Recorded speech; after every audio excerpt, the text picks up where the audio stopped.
unfold.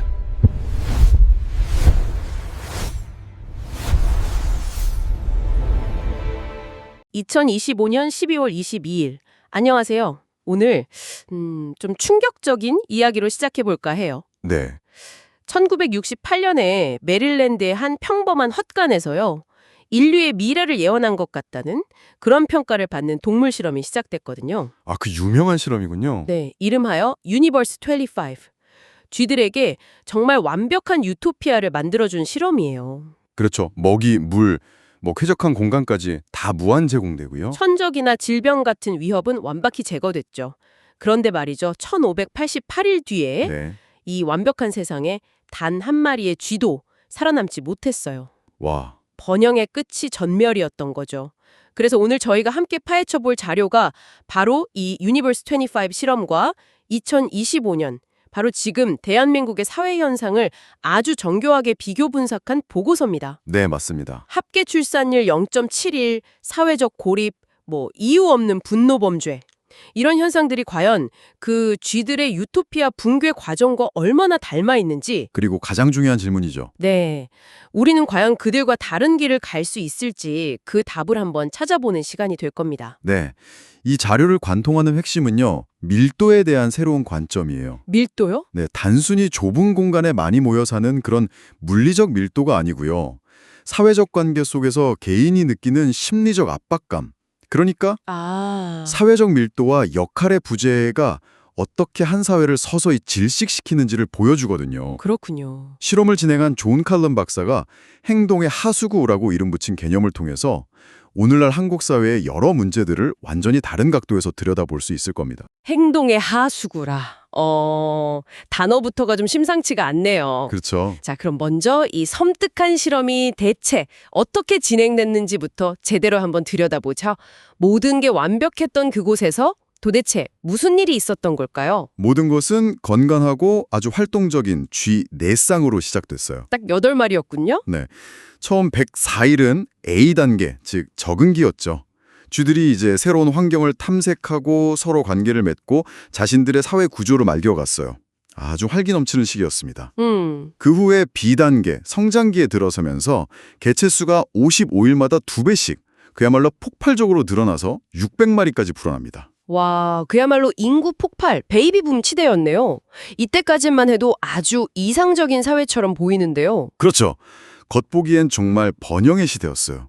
하지만 바로 이때부터 미세한 균열이 생기기 시작해요. 아, 벌써요? 네, 가장 힘이 센 수컷들이 전망 좋고 안락한 위층 둥지랑 암컷들을 독차지하는 일종의 계급이 형성된 거죠. 그래도 이때까지는 대부분의 쥐들이 각자의 역할을 수행하면서 사회가 그럭저럭 기능적으로 굴러가고 있었어요. 그러니까 번영의 정점에서 이미 비극의 씨앗이 자라고 있었던 거군요. 그리고 그 씨앗이 폭발하는 단계가 오겠네요? 정확합니다.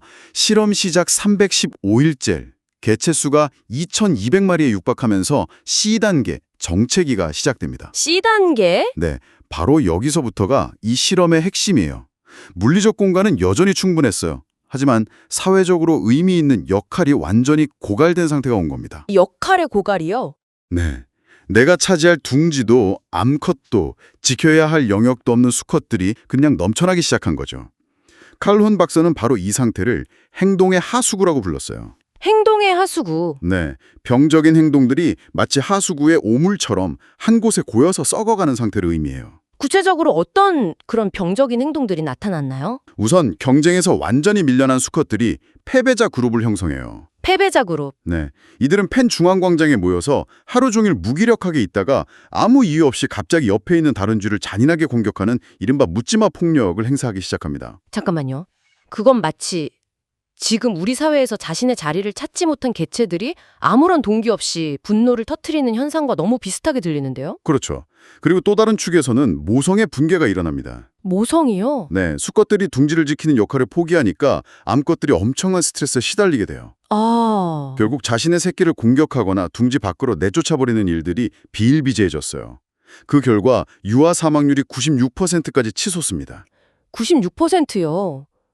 잠깐만요. 96%면 이건 사실상 다음 세대가 그냥 사라졌다는 거잖아요. 맞습니다. 이건 사회가 쇠퇴하는 수준이 아니라 스스로를 그냥 지워버리고 있다는 거네요. 와, 정말 소름 돋는 수치입니다. 맞습니다. 그리고 바로 2단계에서 가장 기이하고 어떻게 보면 좀 충격적인 그룹이 등장해요. 충격적인 그룹이요? 바로 아름다운 존재들, The Beautiful Ones라고 불린 수컷들입니다. 아름다운 존재들. 네, 이들은요 경쟁도 번식도 아, 심지어 다른 쥐랑 상호작용하는 것 자체를 그냥 다 포기해버려요.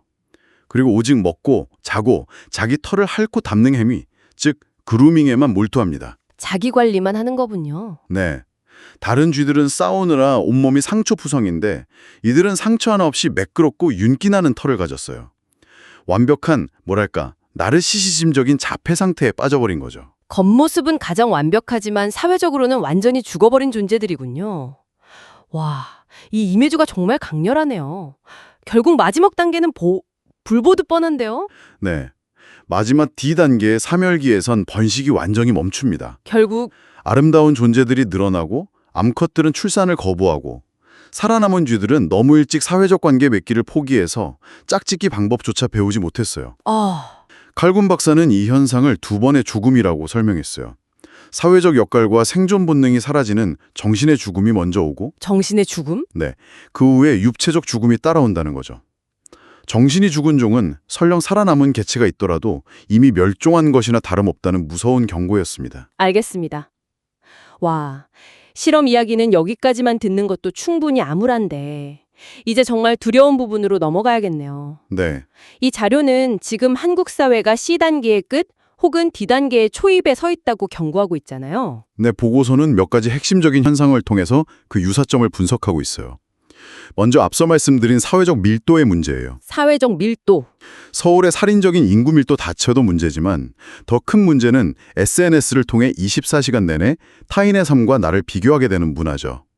이건 심리적 압박감을 극대화시켜요. 그렇죠. 마치 좋은 둥지를 차지하지 못하고 중앙광장으로 밀려나서 서로를 끊임없이 의식해야 했던 그 쥐들의 상황과 놀랍도록 유사하다는 겁니다. 듣고 보니 그 아름다운 존재들이라는 개념이 바로 떠오르네요. 겉모습에만 집착하면서 사회적으로 고립된 쥐들. 이 보고서가 이걸 오늘날 한국의 특정 현상과 직접적으로 연결하나요? 그렇습니다. 바로 그루밍족의 확산과 연결을 짓습니다. 아, 그루민족. 실제로 한국은 세계 최대 남성 화장품 소비국 중 하나고요. 관련 시장은 2029년까지 1조 2,300억 원 규모로 성장할 거라는 전망도 있어요. 엄청나네요. 물론 외모를 가꾸는 것 자체가 나쁜 건 아니죠. 하지만 보고서는 이 현상의 이면에 깔린 심리를 주목해요. 승산 없는 사회적 경쟁에서 한 발 물러나는 대신에 개인이 완벽하게 통제 가능한 나의 외모에 집중하는 일종의 생존 전략이자 회피 전략으로 해석하는 겁니다. 잠깐만요. 그건 좀 비약이 아닐까요? 쥐들은 완전히 사회와 단절됐지만 그루밍에 신경 쓰는 남성들은 여전히 사회생활을 활발히 하잖아요. 네, 좋은 지적이세요. 보고서도 그 차이는 인정합니다. 하지만 핵심은 에너지의 방약이라는 거죠. 에너지의 방향? 사회적 성취나 관계 형성을 통해 자존감을 얻으려는 노력이 좌절될 때 그 에너지가 거울 속 자신을 가꾸는 행위로 쏠린다는 점에서 본질적으로 같다는 분석입니다. 사회적 자아가 아닌 물리적 자아에 몰입하는 거죠. 알겠습니다. 에너지의 방향 전환이라는 관점에서 보니까 이해가 되네요. 그럼 쥐들의 모성 붕괴는요? 이건 자연스럽게 한국의 초저출산 현상, 특히 포비 운동과 연결될 것 같은데요. 맞아요. 그런데 여기서도 중요한 건 이 현상을 단순히 여성들이 모성을 포기했다라고 분석하지 않는다는 점이에요. 아, 그건 아니군요. 네, 그건 현상의 본질을 완전히 왜곡하는 거죠. 보고서는 이걸 경력 단절, 독박 육아, 만연한 젠더 폭력 등 아이를 낳아 기르는 것이 거의 불가능에 가까운 사회 환경에 대한 합리적 거부로 분석합니다. 합리적인 거부다. 네, 특히 2016년 강남역 살인사건 이후에 여성들이 느낀 안전에 대한 공포는 남성과의 관계 맺기 자체를 거대한 리스크로 인식하게 만들었고요. 원인은 쥐들과 전혀 다르지만 다음 세대가 사라진다는 결과는 섬뜩할 정도로 일치하는 거죠. 그렇군요. 생존 환경이 열악하니까 출산을 거부하는 어떻게 보면 지극히 합리적인 선택이라는 거네요. 그럼 경쟁에서 밀려나 묻지마 폭력을 행사하던 수컷쥐들은요? 이건 우리 사회의 어떤 모습과 연결될까요? 이 부분은 정말 직접적으로 연결이 돼요. 통계청 자료를 보면 구직활동 자체를 포기한 청년, 이른바 그냥 쉬었음 인구가 40만 명에 달하고요. 40만 명이요? 네, 그리고 사회와 단절된 은둔형 외톨이는 54만 명으로 추산돼요. 와, 승자 독식 구조 속에서 경쟁을 포기하고 사회적 파업을 선택한 이들이죠. 그리고 신림동이나 서현역에서 벌어진 묻지마 범죄는 네. 바로 이렇게 행동의 하수구에 고여있던 분노와 소외감이 임계점을 넘어 폭발하는 현상으로 볼 수 있다는 겁니다. 아, 그리고 가장 비극적인 증거는 청년층까지 확산되고 있는 고독사예요. 칼 흔히 말하는 사회적 죽음이 육체적 죽음으로 이어지는 걸 우리 눈으로 목격하고 있는 셈이죠. 와, 이렇게 하나하나 짚어보니까 정말 소름 끼치게 닮아있네요. 하지만 여기서 좀 근본적인 질문이 생겨요. 우리는 쥐가 아니잖아요. 그렇죠. 이성과 의지가 있는데 왜 이 패턴을 반복하는 걸까요? 그런데 이 보고서는 오히려 인간의 기술과 시스템이 이 현상을 더 빠르고 강력하게 만든다고 지적하고 있죠. 맞습니다. 쥐들의 유토피아에는 없었지만 우리에게는 있는 아주 결정적인 변수 두 가지를 꼽아요. 그게 뭔가요? 바로 스마트폰과 자본주의입니다. 스마트폰과 자본주의. 먼저 스마트폰이 만든 디지털 파놉티콘을 보죠.